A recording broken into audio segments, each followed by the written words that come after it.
Hi everyone, it's Deb from Deb's RV Services and welcome to today's video. First and foremost, I want you to notice my beautiful background here. I am at an RV park. It's more like a resort. It costs $60 a night. It's a prime spot. If you're interested in the site number, please let me know in the comments and I will make sure I give you all the information necessary so that you can book this for your next camping experience. So all joking aside, yes, I did end up in this terrible spot at an RV park. I needed to be in the city and I asked for a site with trees and this is what I got. But you know, this is why I like boondocking. I want the nature around me. When I work and everything, I like to look out my window and look at the trees and everything, or nature, whatever it is. I just don't want to be next to a building or 4 inches away from my neighbor's door. And that's what I got with my last spot too. I went to a Lippert training this week and I wanted to share with you everything that I learned. Well, not everything, but maybe some things that would pertain to you, the RVer, that isn't like all the techie stuff, but I thought there were some really good points that I learned and I wanted to share them with you today. So the first tip I got from Lippert was about the leveling system that I wanted to share with all of you. And that is that the leveling system is not made for repairs or anything. It's only made to level the coach. So I guess there are people out there that will lift up their levelers so that they can change a tire. I didn't even know people did that, but apparently there are. And so that was something that they wanted to stress, that we stress to our clients, is that it is only made for leveling. It is not made for repairs. You don't want to lift those up so that you can lift the tires up and work on things underneath the coach. If you are at a campsite and you are off level and it is so off level that your tires do come up, it's also not recommended to leave it that way. If it's just a simple overnight, that's fine. But what is recommended is to get to a site that's a little bit more level so that you're just leveling the coach, but the tires are still on the ground. So just wanted to tell you those things about the leveling system. Something that was mentioned, and this is tip number 2, that was mentioned about the batteries. I didn't know this, so this is something I wanted to share with you, is that when you have a battery disconnect switch and you turn it on the off position, you can still have a phantom draw on the batteries, and that's coming from your LP and CO detectors. Apparently, there are some RV companies that design it so that when you turn the battery disconnect to the off position, it doesn't turn that off. It's a safety feature so that it can always alert you if you have an issue with LP or CO. So just know that you could still have a phantom draw on your batteries and it will bring your batteries down over time if it's sitting there, even if you have the battery disconnect in the off position. So the third tip that we talked about were the slides. We talked about Schwintek slides and through slides. And we specifically talked about the rollers underneath the slides. So you've seen those white rollers that sit there and they're placed strategically on the slide. Well, I found out the exact measurements for them in the training, and I wanted to share them with you. Also, I wanted to tell you that you should not find any movement in any of the rollers. All the weight should be on the rollers, so none of them should have any movement to them. But if you are going to see, like as an inspector, I'm going to take more of a closer look at the exact measurements of the rollers when I do inspection, but it should be, and it doesn't have to be exact, so it can be off like a 1/2 inch to 1 inch, but 6 inches. Then the next roller should be 24 to 36 inches. And then the following one is 6 inches from that side. So from edge, it says from the inside edge of the roller to the edge of the slide. That first one is going to be 6 inches.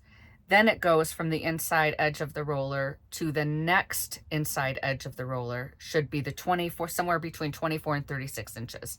So that's kind of how the rollers are placed underneath the Schwintek slides. So if you see anything like a play in the roller, that's not a good sign that the weight is not distributed properly. And the other sign to look for is if the roller has a flattened area to it, that can mean there's a weight problem, that too much weight is in the slide and it's causing that to happen with the roller. It can also cause a shoe. I don't know if you know what a shoe is, but it's something as an inspector I'm going to look for. But it can also be like if you end up with a problem with your slide, it could be the shoe. Now, I am going to refer you to a video later. Because when I'm talking about these components like the shoe and gear rack and all that, Darrin from My RV Works just came out with a video, and he was talking about a Schwintek Slide system. And in that video, he shows you what a shoe looks like. He shows you how to dry lube the areas on the slide, what you should actually lubricate. Now, I was at this Lippert training, and I did not hear them specifically say, do not dry lube anything. I didn't hear him mention it, but I know that that is one of the controversial things about the Schwintek system. Lippert says, do not lubricate.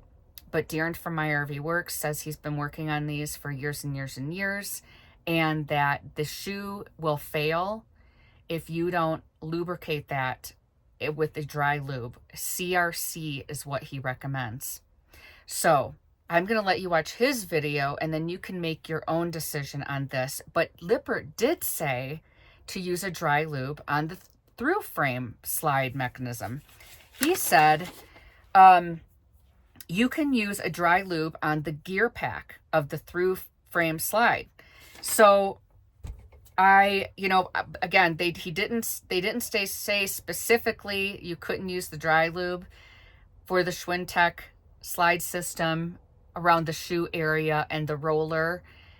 So I would watch Darrin's video and see what he recommends. And again, I'm going to link that in the description so that you can go watch it. It's a really good video.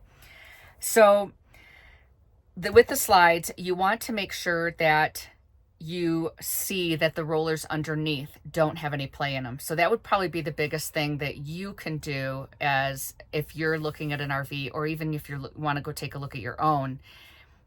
As an inspector, I'm going to do a little bit more detailed inspection of these systems, and I'm going to even go in and measure and make sure that they're in the right place.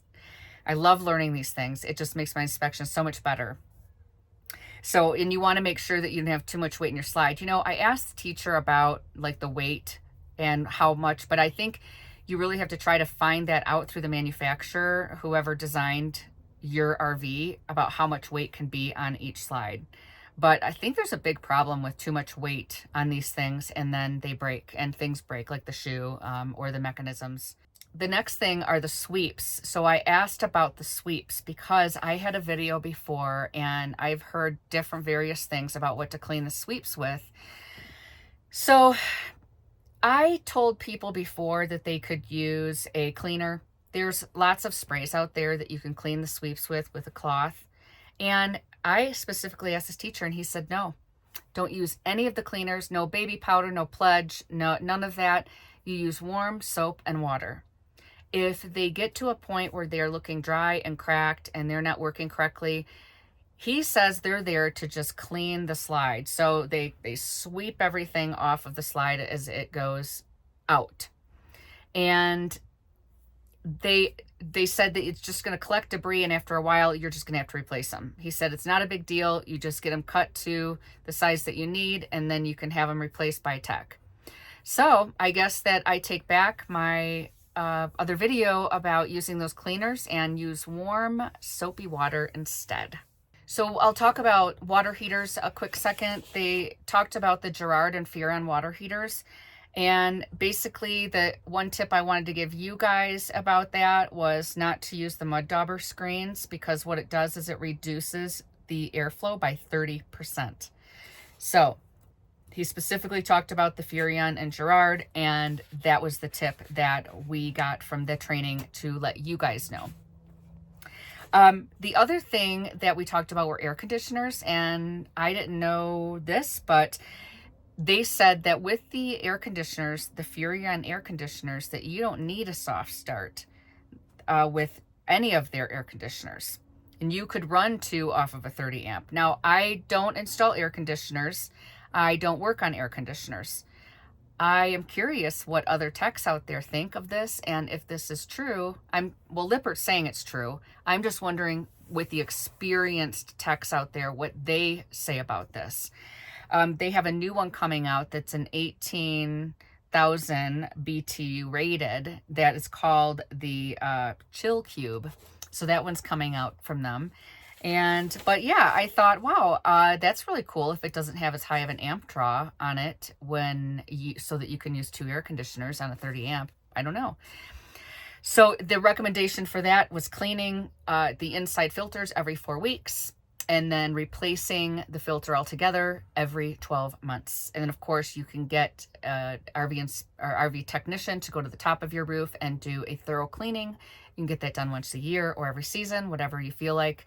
But those are the tips that I have for you on the training that I went to. I found it very beneficial. I really love getting this extra training. Lots of things that can help me with my inspection. I can look at other things. I can start measuring things better. I really know what to look for. And I plan on doing more of this type of training. And anytime I have something that I feel like I can share with all of you, I will give you those tips and let you know. So that's it for today's video. Listen, I had my August newsletter go out and I forgot to mention it in my last video, but don't forget, if you want to know a little bit more about what I'm doing and how I'm spending my summer, I always put a little bit of a blurb in my newsletter with what I'm doing, and then I give a tip of the month, and it's not too long. It's just perfect so that you can just do a quick read, and it goes out once a month.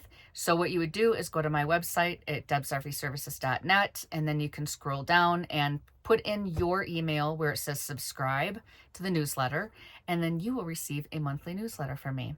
So thank you all, and I hope you're having a great summer, and I will see you on the next video.